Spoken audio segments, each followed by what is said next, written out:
Hi guys, good evening and welcome back once again to the EdWord. I'm your host Eddie, and in tonight's video I'll be discussing what I thought of the latest and super great episode of Star Trek Lower Decks, which was a huge improvement over last week's very meh episode.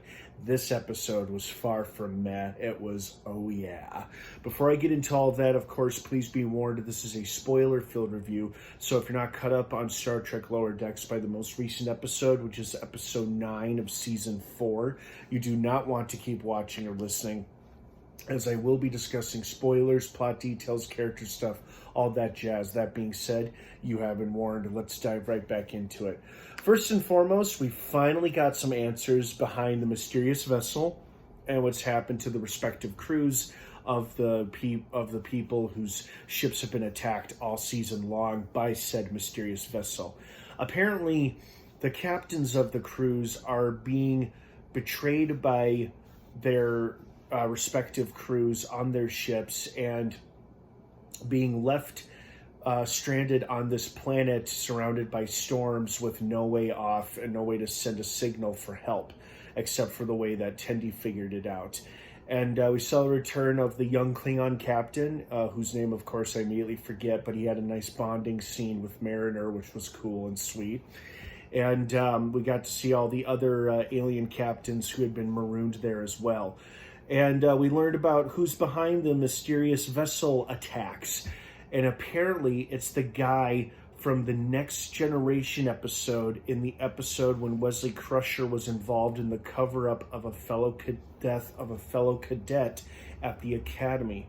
And this was the cadet who took responsibility for the ill-advised stunt and got kicked out of Starfleet.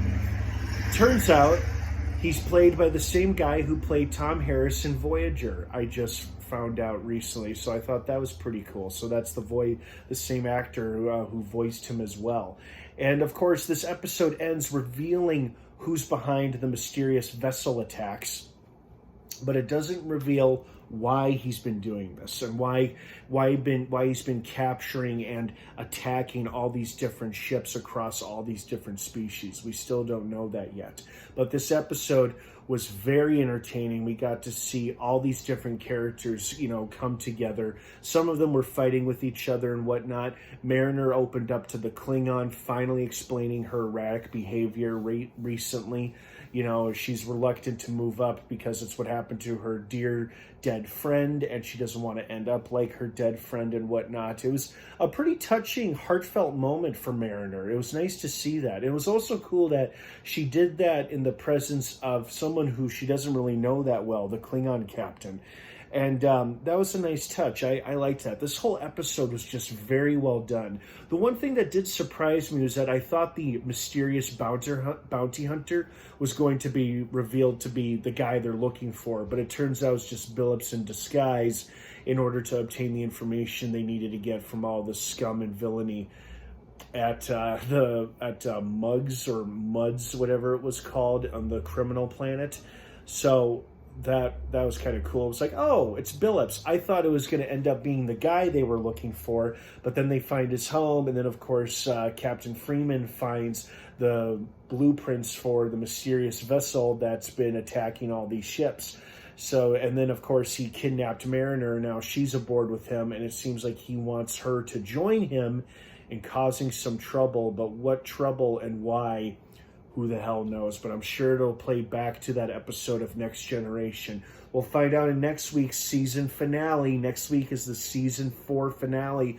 And now that our main characters have aligned themselves with these marooned captains that are across multiple different species, and they have seemingly taken the Klingons' old ship, now they can figure out and try to find a Mariner and figure out what exactly Locarno is up to and why he's doing all this. So, great episode. It was very well done, very character-driven, and it was great seeing all these characters to come together on their respective fronts and whatnot. This was a good ensemble episode, and you guys know me, I love a good ensemble story, whether it's in film or television. I love an ensemble piece, so this was a good ensemble episode. So I hope you guys enjoyed this episode as much as I did. I certainly enjoyed it very, very much. I found it a hell of a lot better than last week's Meh episode.